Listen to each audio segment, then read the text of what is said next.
Il s'agit de faire une précision concernant une déclaration de M.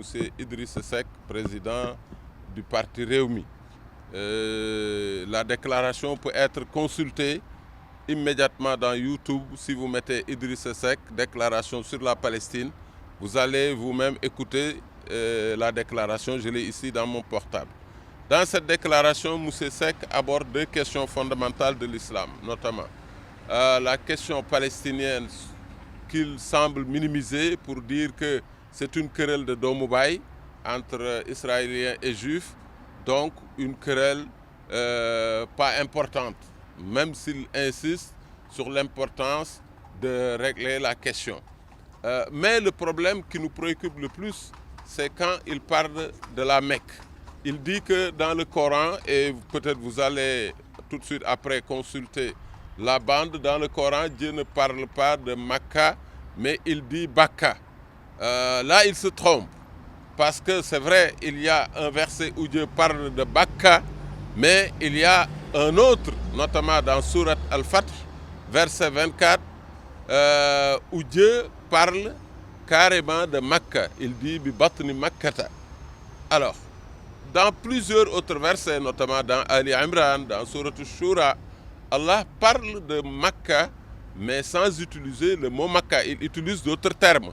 Il y a une fois, il parle de Al-Balad, une autre fois, il parle de Al-Baytul Haram, ainsi de suite.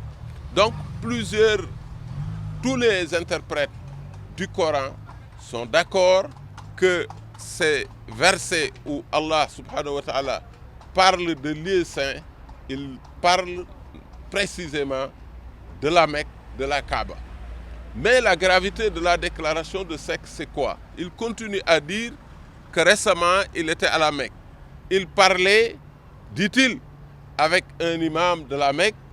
Il lui dit, mais écoutez, dans le Coran, Dieu ne parle pas de Makka, mais de Bakka. Pourquoi, dit-il, penserait-on que le lieu du pèlerinage ne se trouverait pas à Jérusalem et non pas à la Mecque? Alors il dit lui-même, l'imam m'a coupé pour dire haram, haram. Effectivement, je dis exactement aujourd'hui ce que lui a dit l'imam, parce que l'imam sait la gravité d'une telle déclaration. Mais il continue à rire et à dire que j'ai dit à l'imam, non, ne vous en faites pas. Moi, je connais, j'ai le secret du lieu exact j'ai le secret de ce lieu exact. Et je vais le dire le jour où Palestiniens et Juifs se réuniront ensemble. Cela veut dire quoi pour un musulman? Ça veut dire d'abord, ça remet en cause l'exactitude du lieu d'orientation que Dieu a agréé pour nous. Et le plus grave, peut-être certains qui ne sont pas des spécialistes ne connaissent pas la portée de la question, mais la question est d'importance parce que ça a fait un débat de tout le temps entre juifs et musulmans. Les juifs ont toujours soutenu que les musulmans ont décidé volontairement, les arabes ils disent d'ailleurs, ont décidé volontairement par le biais du prophète Mohammed sallallahu alayhi wa sallam un jour de changer de lieu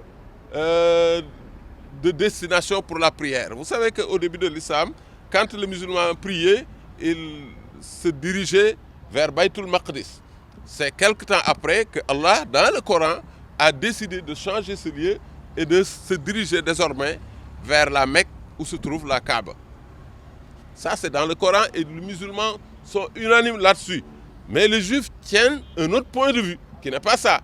Et lui, ce qu'il dit épouse à 100% le point de vue juif, qui dit effectivement que le lieu de destination de notre prière ne se trouve pas à la Mecque, mais se trouve à Jérusalem. Et c'est exactement ce qu'il a dit.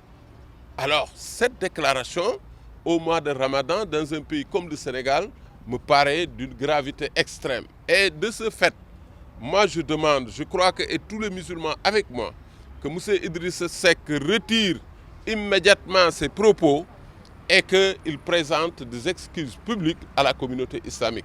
Parce que l'agression ne peut être plus grave.